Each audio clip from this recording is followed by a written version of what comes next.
It's been more than a year now since a gunman opened fire inside Old National Bank, killing 5 people. Had it not been for LMPD's quick response, officials believe more lives would have been lost. Now today, those heroes are being honored at Mike Linning's. It's our top story here at 6:30. Thanks for joining us. I'm Alex Dieterer.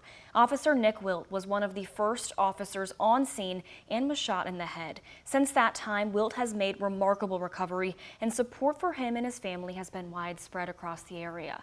WHAS11's Taylor Woods shows us how him and others are being helped with a hot rod car show. From the roaring engines to the flyest cars and singing with the checkmates, hundreds of people packed the parking lot at Mike Linning's restaurant for its Heroes and Hot Rides event. It was fun for the entire family with balloon art and bounce houses, all for a good cause. Officer Nick Wilt handed out prizes to those who won in raffle drawings. All proceeds from this car show goes to Officer Wilt to aid in his recovery, and a small portion goes to the Louisville Metro Police Foundation's Distrust Fund. I think this event shows us one more time how Louisville feels about its police. They respond to us on our very worst days. They are our heroes. They come in every time we call, no matter what. And now everyone is showing out for them, and it is so encouraging. The money is going to be phenomenal. It's going to make a huge impact, but all the police department gets to look today and see how much their community cares about them. Rebecca Grignon-Reeker, Executive Director of Louisville Metro Police Foundation, is grateful for the support shown. In Louisville, Taylor Woods, WHAS 11 on your side. And join us again tonight on the night team at 11. We will have the full story on the Heroes and Hot Rods car show.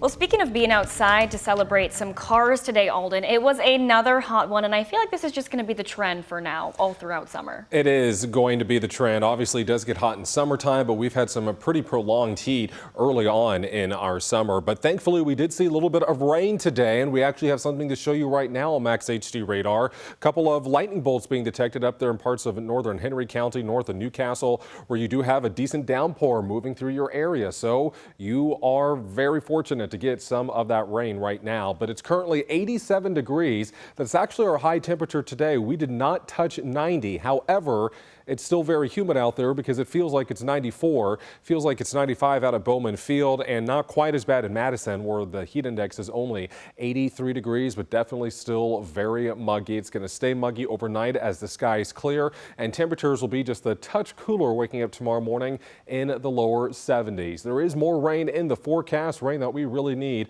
I'll let you know when that's arriving ahead. Thank you, Alden. New for you this evening, today UPS announced it will be selling Chicago-based Coyote Logistics for more than $1 billion. Coyote Logistics is a leading third-party logistics provider working with over 100,000 network carriers. The deal sends the business to RXO, which is a freight transportation service. In a statement, UPS CEO said, quote, as UPS positions itself to become the premium small package provider and logistics partner in the world, the decision to sell our Coyote Logistics business allows an even greater focus on our core business, end quote. Well, you have 7 more days to apply to be part of the task force examining Jefferson County's massive school district. The team is specifically expected to explore whether or not breaking up JCPS would improve student performance. Starting in mid-July, 2 Jefferson County parents, a JCPS teacher, and a principal chosen from a list made by Superintendent Dr. Marty Polio will join lawmakers to analyze the way the district is managed. The Republican-led effort has led some Democrats, calling it another targeted attack at Louisville. However, Task Force Chair Senator Mike Nemes pushed back against that, saying his goal is to not split the district up. No, not at all. It is like anything else.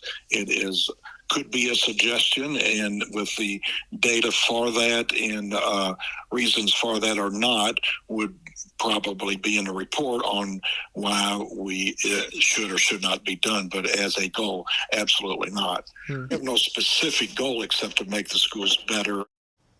The last day to apply is 1 week from today, June 30th. You can visit WHAS11.com for more information to apply on the task force, and the first meeting for the task force is set for July 15th. A main driver for the task force's creation was the transportation failure at the start of last school year. Since then, the district has made major changes in order to combat that. That includes suspending transportation to most magnet and traditional schools. Two moms claim the district's move makes it extremely hard for their kids to attend the best schools in the district. They are now suing the district for discrimination. The two say the new transportation plan violates the constitutional rights of thousands of Black students. So the tipping point was, how are we going to continue as a family to make sure that, he can finish out at Male? You only have choices if you can provide transportation, if you have the means. So then that's not a choice. You're stuck at your home school. The mothers are being represented by veteran attorney Teddy Gordon, who has sued the district more than a dozen times throughout the decades. JCPS has blamed the nationwide bus driver shortage for forcing its hand to make the decision to cut transportation. However, a new deal between the district and TARC could help alleviate some of that pressure. TARC is facing budget cuts of its own, and these cuts would force them to cut routes, leading to driver layoffs. Now a deal between JCPS, TARC, and the two unions would send those drivers over to JCPS. These drivers could potentially restore some routes and will be paid their regular rate through JCPS. Does it fix all of JCPS's needs? No. Does it fix all of our needs? No, but we were able to not lay 70 people off, buy us time to do what we got to do with our route restructuring, find more funding. The deal's already been approved by TARC, however, it still needs JCPS approval. JCPS has its regular meeting on Tuesday, and during that meeting, they are expected to vote on the transportation plan.